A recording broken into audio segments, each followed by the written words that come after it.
নওগাঁর বদলগাছী উপজেলার প্রত্যন্ত গ্রামের ২৫টি কারখানায় ঝুট কাপড়ের সুতা থেকে তৈরি হচ্ছে পাপোশ ও টেবিল ম্যাটস। স্থানীয় চাহিদা মিটিয়ে এসব পণ্য সরবরাহ করা হচ্ছে দেশের বিভিন্ন প্রান্তে। আর এসব কারখানায় কর্মসংস্থানের সুযোগ পেয়েছেন প্রায় ১৫০০ হতদরিদ্র নারী পুরুষ। বদলগাছী উপজেলার কোলা ইউনিয়নের যুবক শাহিনুর ইসলাম পড়াশোনা শেষ করে চাকরির পেছনে না ছুটে নিজে কিছু করার উদ্যোগ নেন।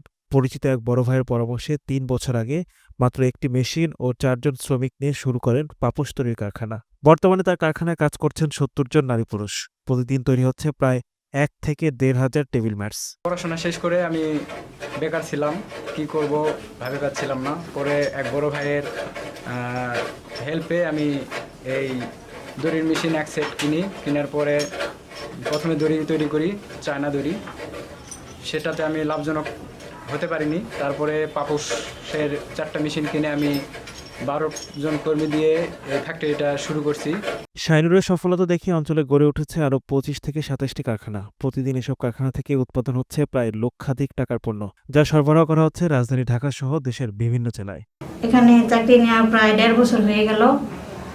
বর্তমান খুব ভালো আছি। বর্তমান ফ্যামিলি নিয়ে এখানে কাজ করে আমরা খুব ভালোভাবে জীবনযাপন করছি। সংসারে একটু অসুবিধা হয়, আমি আমি করতে পারি, ওই জন্য আমি এখানে কাজ করে।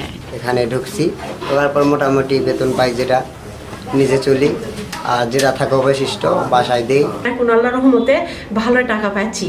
এই টাকা দিয়ে আমার 2 সন্তানকে আমার স্বামীর বেতন আমার বেতন দিয়ে থুয়ে ভালোভাবে চালানো পেরেছি। আলহামদুলিল্লাহ, আমি অনেক খুশি আছি এখন। ক্ষুদ্র উদ্যোক্তা শাহিনুর ইসলাম জানান, সরকারি সুযোগ সুবিধা ও কারিগরি প্রশিক্ষণ পেলে তিনি এই উদ্যোগকে আরও বড় করতে চান, যাতে আরও বেশি হতদরিদ্র নারী পুরুষের কর্মসংস্থান করা যায়। এখন আমার ফ্যাক্টরিতে ৭০ জন কর্মচারী আছে। তাদের বেতন মোটামুটি ৩.৫-৪ লাখ টাকা আমাকে দিতে হয়।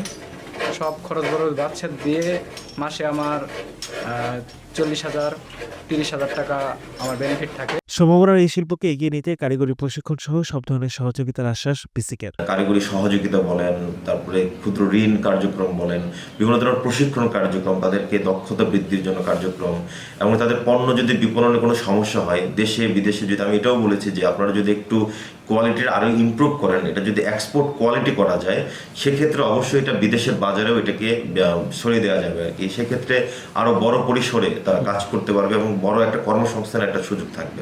ঝুট সুতো থেকে তৈরি পাপোশ ও ম্যাটস শুধু কর্মসংস্থানের সুযোগই সৃষ্টি করছে না, বরং এখান থেকে উপার্জিত অর্থ পরিবারের সচ্ছলতা ও গ্রামের মানুষের জীবনমান উন্নত করতে ভূমিকা রাখছে।